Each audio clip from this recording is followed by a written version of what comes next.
You guys tell me if I'm spot on or if I'm completely wrong, but we'll start with the list. Alex, whenever you have a chance, throw it up on the screen. Number one on the list, Kyle Shanahan. To me, the best coach in the NFC, hands down. It's not even close. Dude wins with different quarterbacks every other week. I don't care about Nick Sirianni. I don't care about Sean McVay. I don't care about anybody. Kyle Shanahan, for me, the best coach in the NFC. Second on the list, Nick Sirianni, coming off a Super Bowl loss, unfortunate Super Bowl loss, They were the best team in the NFC last year.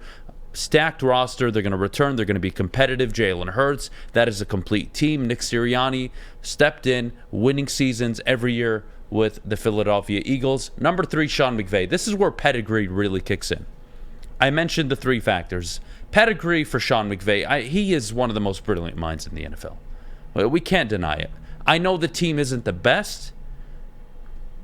We'll see how they do this year. I think it would be incredible if they won 9 or 10 games, to be honest with you. I don't see them winning anything close or remotely more than that. But Sean McVay, for me, is going to be 3 on this list. Brian Daboll, number 4, reigning coach of the year in the NFL. This is an obvious one. Unbelievable. He did a hell of a job with what he had. Brian Daboll, excellent coach. Pete Carroll, number 5. They were tanking for Will Anderson. They were tanking for Bryce Young. That was the conversation about Seattle before last season started. And he did a hell of a job. And not only he, but the GM, they drafted a ton of young players. They all worked. They did a hell of a job in Seattle. Pete Carroll's going to land number 5 for me. This one's hard. I don't like Mike McCarthy. I don't.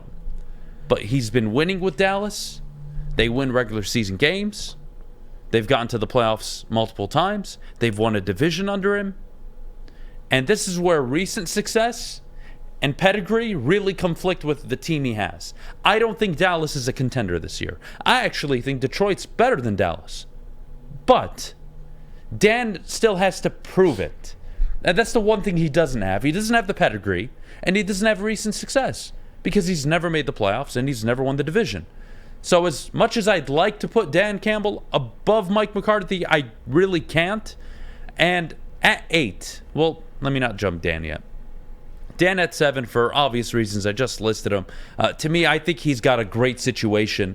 I think he's in line to be a top 5 coach given how talented this roster is. I think this team can go out and win 10, 11, 12 games this year.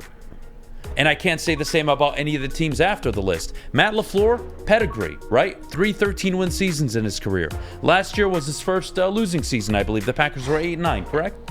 So, Matt LaFleur, yes, his history is a good history, but it's with Aaron Rodgers and Devontae Adams, and they are no longer in Green Bay.